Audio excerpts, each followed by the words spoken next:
हमने सहराओं में हासिल किए आसानी से, हमने सहराओं में हासिल किए आसानी से, तुम समंदर में भी रहकर न मिले पानी से। और ये सियासत के दिए सबके हवाले न करो, मुल्क जल जाता है एक शख्स की नादानी से। कानपुर की समझदार नई पीढ़ी जो मेरे सामने यहां बैठी है, मैं उससे मुखातिब होते हुए इतना कह रहा हूं कि ये चुनावी मौसम है।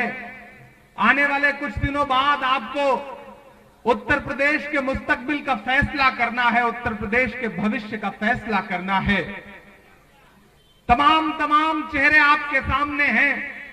एक तरफ उत्तर प्रदेश का एक ऐसा चेहरा है, एक ऐसे मुख्यमंत्री जी का चेहरा आपके सामने है जिन्होंने पिछले 5 साल में युवा साथियों की बेरोजगारी का मजाक उड़ाया। पिछले दिनों उन्होंने एक भाषण में कहा कि हमारे पास देने के लिए रोजगार तो बहुत है, लेकिन लेने लायक युवा ही नहीं है उत्तर प्रदेश में। यह किसने कहा? उत्तर प्रदेश के मुख्यमंत्री जी ने अपने आधिकारिक बयान में किसी कार्यक्रम में कहा कि हमारे पास नौकरियां तो बहुत हैं, लेकिन लेने लायक युवा ही नहीं है योग्य। क्या उत्तर प्रदेश के लोग, उत्तर प्रदेश के नौजवान योग्य नहीं है? ये बात कौन कह रहा है? उत्तर प्रदेश के मुख्यमंत्री जी कह रहे हैं।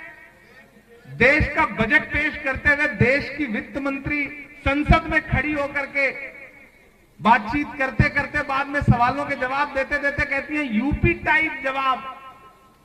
तो आप अंदाजा लगाइए कि भारतीय जनता पार्टी की सरकार के जिम्मेदार पदों पर बैठे हुए लोग उत्तर प्रदेश के लोगों को लेकर के क्या राय रखते हैं। मुख्यमंत्री कहता है कि उत्तर प्रदेश में योग्य युवा नहीं है। वित्त मंत्री जी कहती हैं कि यूपी टाइप होना मतलब कोई गाली होना। मुझे तो फख्र है कि मैं उत्तर प्रदेश में पैदा हुआ और आपको भी उत्तर प्रदेश में पैदा होने पर गर्व होगा।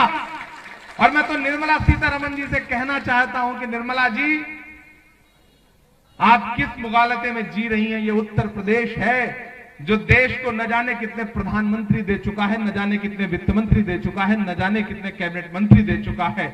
और मैं तो कानपुर में खड़ा हूं, मैं पूरब के मैनचेस्टर में खड़ा हूं। ये वो शहर है जहां के कारीगरों की उंगलियों की बुनाई से लोगों के जिस्मों के लिबास बना करते रहे हैं और आज भी बनते हैं। लेकिन मैं जिस विधानसभा में खड़ा हूं, इस विधानसभा का दुर्भाग्य ये रहा कि यहां से कई बार जीते हुए विधायक महोदय, जिनके पास एक ऐसा विभाग इस सरकार के अंतर्गत रहा जिसमें वो चाहते तो महाराजगंज और कानपुर के न जाने कितने नौजवानों को नौकरियां दे सकते थे। लेकिन मैं जब आज यहां के तमाम साथियों से बात कर रहा था तो मुझे पता चला कि यहां नौकरियां दी नहीं गई हैं, लेकिन लोगों को बेरोजगार किया गया है। यहां के कारखाने बंद कराए गए हैं, यहां के कपड़ों के कारखाने बंद कराए गए, मिलें बंद कराई गई, नौकरी देने का काम नहीं किया गया है।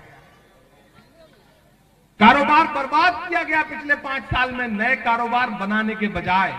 यह हुआ है आपके साथ। ऐसे में कांग्रेस पार्टी ने जो संघर्ष किया है पिछले 4.5 साल में, 5 साल में, प्रियंका गांधी ने जिस तरह से उत्तर प्रदेश के जनता के मुद्दों पर घर घर पहुंच करके जो लड़ाई लड़ी है, उन्होंने यह साबित किया है कि उत्तर प्रदेश की राजनीति की दशा और दिशा बदली जा सकती है। मैं इलाहाबाद में पला बढ़ा हूं, आप कानपुर में पले बढ़े हैं।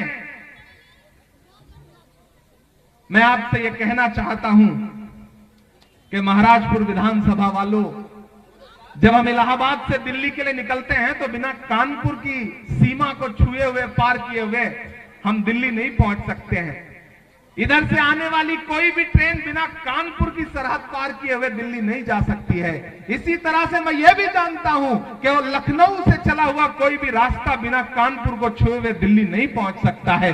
कोई भी हुकूमत बिना कानपुर के नहीं बन सकती है उत्तर प्रदेश में। इसलिए कानपुर के साथियों, आपकी जिम्मेदारियां बहुत बड़ी हैं। बुंदेलखंड को लखनऊ से जोड़ने का काम कोई शहर करता है तो कानपुर करता है। लेकिन वाह कानपुर वालों, आपको कई दशक से कभी रोजगार के लिए तरफना नहीं पड़ा, कभी किसी दूसरे शहर जाकर के हाथ नहीं फैलाना पड़ता था, काम नहीं मांगना पड़ता था। लेकिन इस सरकार ने क्या किया? कि आपके कारखाने बंद करवा दिए, आपके कारोबार बंद करवा दिए, बर्बाद कर दिए। जिन कारोबार की वजह से ये शहर जाना पहचाना जाता था पूरे देश में, वो सारे कारोबार लगभग बंद हो चुके हैं। ऐसे में कांग्रेस आपके सामने कुछ प्रतिज्ञाएं लेकर के आई है, कुछ दावे कर रही है, कुछ वायदे कर रही है, और मैं उन्हीं वायदों पर बात करने के लिए आपके बीच में आया हूं। मैं जानता हूं आप मुझे मेरी शायरी के हवाले से जानते रहे हैं। मैं कोशिश करूंगा कि मैं आपसे शायरी की जबान में भी बात करूं। गरीबी को मिटा देने की बातें सिर्फ बातें हैं, जो खुद दौलत के भूखे हैं गरीबी क्या मिटाएंगे। गरीबों का लहू तो इनकी कारों का डीजल है, गरीबी मिट गई तो मोदी जी रिक्शा चलाएंगे।